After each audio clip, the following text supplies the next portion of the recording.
بسم اللہ الرحمن الرحیم۔ السلام علیکم ورحمۃ اللہ وبرکاتہ۔ اللہ تبارک و تعالی نے اپنے خاص اور نیک بندوں کو انسان کے نزدیک اس لیے وضع کیا تاکہ لوگ ان سے سبق حاصل کر سکیں۔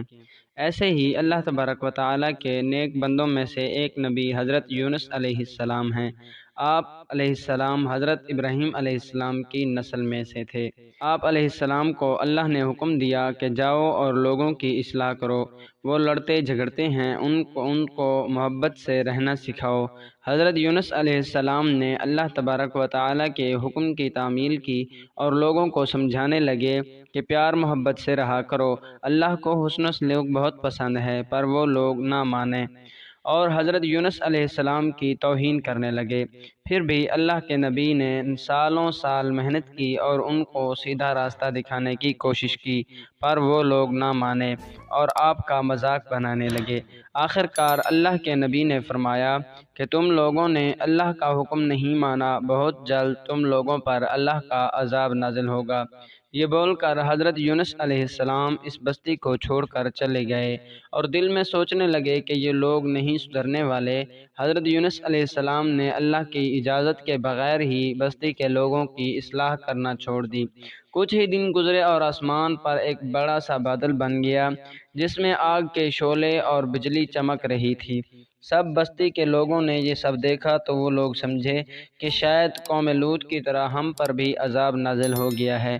وہ لوگ گھبرا کر اللہ کے سامنے ہاتھ جوڑنے لگے، دعائیں مانگنے لگے اور کہنے لگے حضرت یونس علیہ السلام سچا نبی تھا، سچا تھا، اس کا اللہ بھی سچا ہے۔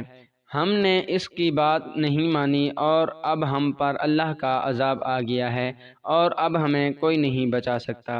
اتنے میں ایک شخص نے کہا چلو اللہ تبارک و تعالی سے اپنے گناہوں کی معافی مانگتے ہیں اور وہ ہمیں معاف کر دے گا۔ سب لوگ زمین پر ہاتھ جوڑ کر بیٹھ گئے اور اللہ سے رو رو کر دعا کرنے لگے کہ یا اللہ ہمیں معاف کر دے۔ 3 دن تک اللہ تبارک و تعالی سے دعا مانگتے رہے۔ اللہ تبارک و تعالی تو رحیم و کریم ہے، اپنے بندوں کو معاف کر دیتا ہے اور حضرت یونس علیہ السلام کی قوم کو بھی معاف کر دیا اور وہ آگ کا گولا اس بستی سے دور چلا گیا اور سب نے اللہ کا شکر ادا کیا اور حضرت یونس علیہ السلام کا انتظار کرنے لگے تاکہ وہ آئے اور ہمیں اللہ کا دین سمجھائے، امن اور محبت سے رہنا سکھائے۔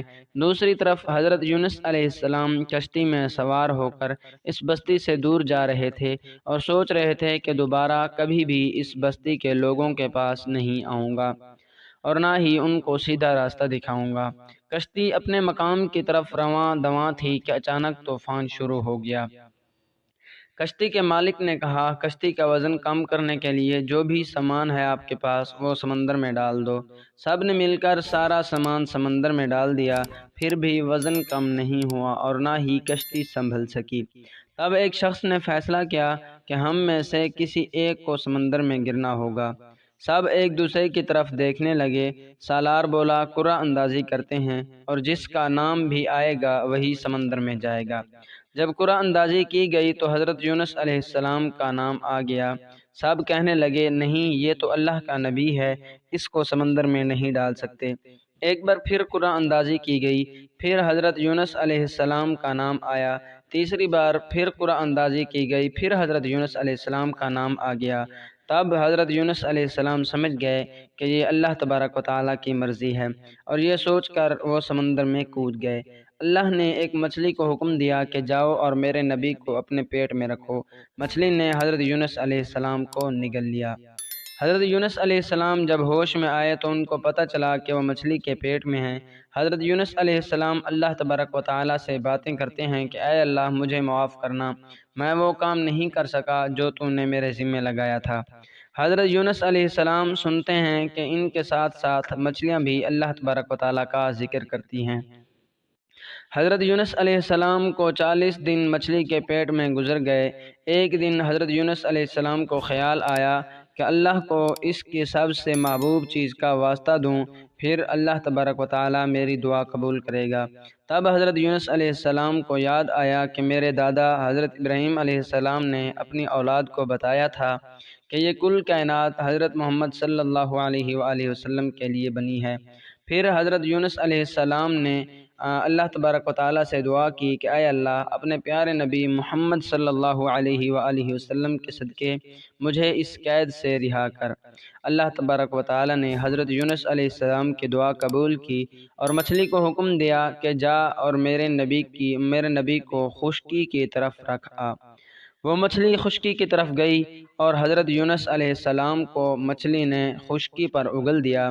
اتنے دن مچھلی کے پیٹ میں رہ کر حضرت یونس علیہ السلام کا پورا جسم سوج گیا اور دھوپ برداشت نہ ہوئی اور آپ کا جسم جلنے لگا۔ تب آپ نے اللہ سے دعا کی کہ اے اللہ تو نے مجھے رہا کر دیا، اب اس تکلیف سے بھی نجات عطا فرما۔ تب اللہ تبارک و تعالیٰ نے زمین کو حکم دیا کہ ایک پھل دار درخت میرے نبی پر سایہ کرے اور خوراک بھی مہیا کرے۔ اللہ کے نبی اس درخت کے سائے میں صحت یاب ہونے لگے۔